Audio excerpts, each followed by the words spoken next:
opposite end of the room. I've definitely done that. Yeah, okay. So, all right, so I'm going to start with something different. I don't think I'm actually going to start with stand-up comedy. If you guys are bored, and where's Hari? I've actually seen you on the web. Oh, was it funny on the web? I was very funny on the web. Why? How about in real So, life? so why? He's a lot thinner too. I guess what I would really want to talk about, I guess, is the difference. So this is a public speaking club, right? Right. I mean, so do people want to do stand-up comedy, or do they want to put humor in their normal talks? Put humor in the normal talk. Yeah. Okay, very different thing. Let me just leave it at that. Gosh, okay, so let me just say a few words about what Hari said before about getting started. If you want to get started in stand-up comedy, the number one reason to get started in stand-up comedy, in my view, is it's cheaper than therapy. And you don't have to worry about it being covered by your insurance, basically. So, but if you're a speaker, the thing that will make you not afraid of audiences is trying to make them laugh, right? Because I give talks all over the world, but they usually have a lot of nasty-looking graphs. You don't have to get anyone to laugh. You're like, there's my data. If you don't like it, too bad, the lunch break is in 20 minutes. But if you have to make people laugh, that's a much harder thing to do. And most people that find that if they go up there and try to make people laugh, that's a real easy way to feel very comfortable and confident about the way you do normal talks. But the way you do the humor, totally different, right? I mean, so let me explain how I write humor. I write humor, so I don't practice this stuff. And most of the comedians I work with, this is where they practice it. They practice it in front of an audience, because that's the best way to do it. I mean, I practice stuff, and you're right, I do the same thing. I practice it over lunch. So there was an article written on me in The Whistle, long, long time ago, and they talked to a friend of mine, Professor Martha Grover, and she goes, when we're out at lunch, I never really know if he's saying something serious, it's a story, or a bit. Because you're always trying the bits in front of people, but the way to do it, the best way to do it, is in front of an audience. So that's what open mics are for. So if ever you want to try this, you can go to my website, drpetecomedy.com. That's D-R-P-E-T-E comedy.com. We do several open mics throughout the city. What open? Do you do any open mics, Harry? I am trying to get back there. I tried in last understanding one time. Oh, okay. And clearly, because I'm still here. But in terms of open mic nights, I did like a couple. I do like talent shows around campus. But Oh, okay. anything off campus. Well, so I remember I sent you an email when I first found out about I still have my you. email. We need to be working together, because I got to tell you, we've done open mics here on campus. Nobody shows up. We'll give prizes to the top 3 people, and 3 people will show up. So, so I'm glad I actually discovered you. But there are open mics, for example, every comedy club in the country has an open mic. It's usually one of the off nights, like a Tuesday or a Wednesday, sometimes a Monday, sometimes a Sunday. So the closest comedy club here in Atlanta is the Laughing Skull Lounge at the Vortex restaurant. So if you've ever been there, it's the only comedy club in Atlanta that allows you in if you're under 21. And that's why our Living Learning group on humor and innovation goes there all the time. And I think Hari said it best, that comedy has to adjust, and it really is something that's unexpected, right? And in fact, there's a whole theory of humor. One of the theories of humor is the incongruity theory of humor.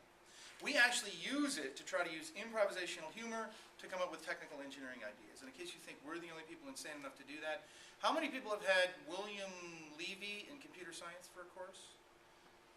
He actually has a course where he uses improv to teach algorithm design. Does he do that in your course? Not Michael. I've heard about that. Okay, so he does that. There's a guy named Brian McGurko who actually studies the basis of improv. And we think that improv is sort of a random idea generator, just like a random number generator that Donald Knuth would tell you to use a linear concurrential method or something like that, generates things in stochastic simulation, right? And the point is, only humor does that, because humor is based on thinking in one domain and then suddenly you're outside the box, right? And you made a very good point. When you do stand-up comedy, you need to write your own stuff, because otherwise you get a reputation as a joke stealer. Some of the best people are jokes. Robin Williams is a horrible joke stealer. Dane Cook, actually, in one of his last albums, if you go back, there's like a 1930s comedy album where he didn't, steal a little concept here and there, right? He stole entire chunks of this stuff. So, but the nice thing is, if you're giving a talk, you can steal whatever you want. And somewhere there's a quote by me on one of the Georgia Tech websites when I teach computer science. I said, look, if you find a good programming practice or algorithm, steal it. That's the best way to go. And that's okay, right? And if you're giving a talk, stealing it is perfectly fine if you do that. So I do a funny bit okay, in fact, basically I do a funny bit when I'm in front of an audience called Dr. Pete the Redneck Scientist, and I've got this sort of funny lab hat, this sort of thing.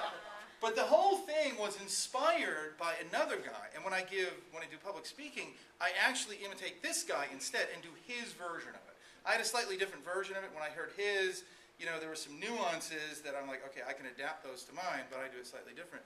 But the guy is someone named Blake Clark. So Blake Clark, you might have seen him. In fact, I'm sure you've seen him. He was the guy who was the father of Drew Barrymore in 50 First Dates. He was the assistant to the devil in Little Nicky. He was the assistant coach Farmer Ted in The Water Boy. Nobody wants to admit they ever saw that movie. He's the guy with the suspenders who walk in, well, we're going down that bottom boucher. That guy. And this is a very valuable lesson, and I guess I'm gonna tack this lesson under know your audience, right? So this Friday I'm doing the ACC Undergraduate Research Conference over at the new medical building there. Is anyone going to that one? And it's very, very tough, because I mainly do older audiences, I'll admit that. So I do corporate comedy, and I'm in front of people where the average age is like 35 to 50, right? So I'll get up there and I said, look, I don't mind being in front of older audiences. I can sense if there are older people in the audience. Some people, they can sense if you're gay, they call it gaydar. I can sense if there are old people out there, I call it Ben Gaydar. And usually there's some old guys in the front. You can say, I'm getting a large waft of wintergreen from these guys right over here. And that usually means things like they've gone back to the gym recently, right? And I know you young people, you don't understand old people in the gym. You figure, what's the point, right? But you got to remember that as old guys, we go to the gym for a totally different reason than you do. You go to the gym so you can get buff and be recognized as attractive to the opposite sex. We go to the gym just enough so we can be recognized as the opposite sex. The bar is low. My goal when I go to the gym is just to avoid being pegged as Hasbro's new model for their new toy line, Mr. Potato Butt. And you make jokes like, I'm so old, when I go to see my doctor, he can't handle me alone, right? Every time I go in there, he's always referring me to yet another specialist. And just the other week, he referred me to yet another in a long line of specialists. And I'm not exactly sure what a forensic pathologist does, but it does not sound good. And I will tell you that in terms of knowing your audience, that works great in front of you guys. That does not work great when I was a feature act at the Gypsies Comedy Club in St. Augustine, Florida during Daytona 500 week. These people looked at me like I had two heads, like, what's he talking about with that sort of thing? Actually, Dr. Pete the Redneck Scientist worked out really well. But the way Blake Clark does this is, and it was the most beautiful illustration of knowing your audience. So I actually do this up in Cobb County because I come from Cobb County. In fact, I do a radio program on Wednesdays. Our guest last Wednesday was Jeff Selman, the lead plaintiff against the warning stickers, against that scary new controversial theory called evolution.